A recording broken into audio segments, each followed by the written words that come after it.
morning, students. Welcome to English Grammar.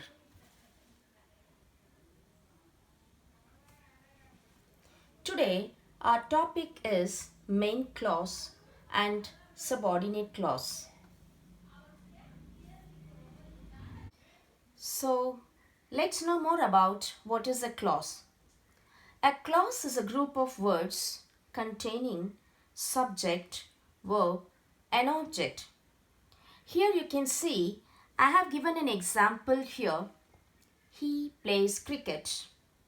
In this sentence, you will be able to identify what is subject, verb, and object. Here, he as a subject, plays as a verb, cricket as an object. Dear students, now we have come to the next slide called main clause. This main clause can also be called as principal clause and independent clause. As you can see here, I have given 3 S elements. Now what are these 3 S elements? So now the 3 S elements are simple clause, single clause and short clause. Now we have come to the end part of the main clause. Here you can see I have given some example sentences. Also I have given on the other corner subject and predicate. In my previous classes, I have already taught you what are subjects and predicates. Subject is nothing but the doer of the action and the predicate tells more about what subject is doing. Let's take a look at the examples here. The first example says, Madhu is a teacher. Here, Madhu is a noun and she is a doer of the action. And she is a teacher is a predicate, tells more about what Madhu is doing. And in the next sentence, we can see the cat is sleeping. Here, the cat, which is marked in the red, indicates subject.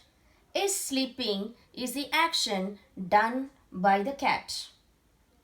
The third one is I was watching TV. I is a subject, was watching TV, which is given in the blue, indicates predicate. So I is a subject and was watching TV is a predicate. The last one, I studied hard for my test. Here again I comes under noun. Studied hard for my test is a predicate. With this, I hope you all have understood the entire part of main clause on how to make the sentences and identify each.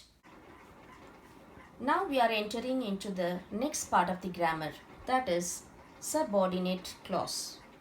Now you can see what is the subordinate clause structure.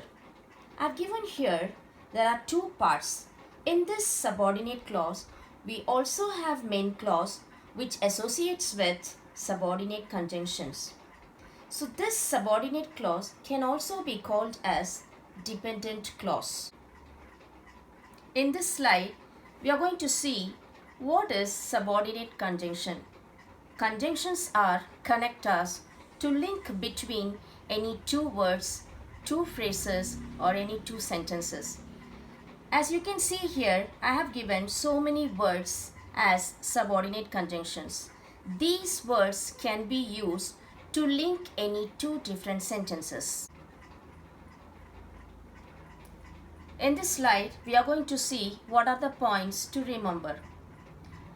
Under this subordinate clause, we are going to have one subordinate conjunction.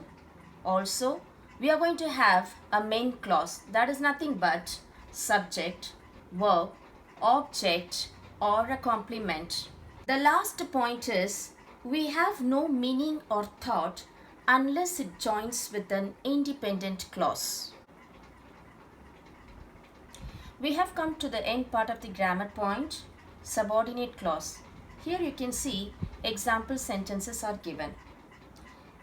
You can frame a sentences beginning with subordinate conjunction or even you can begin with an independent clause. So let's have a look at the first formation here. While I was watching TV, my mom was cooking supper.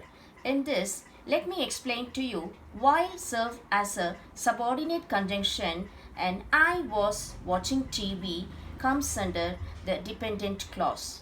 My mom was cooking supper is an independent clause. In the same manner, you can also frame sentence as per the other formation.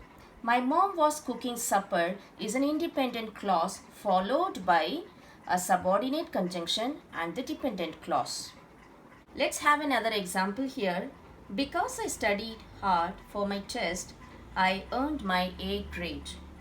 Or else, you can also make sentence beginning with an independent clause. I earned my A grade because I studied hard for my test. Here is your homework. Make sentences on main clause as well as subordinate clause.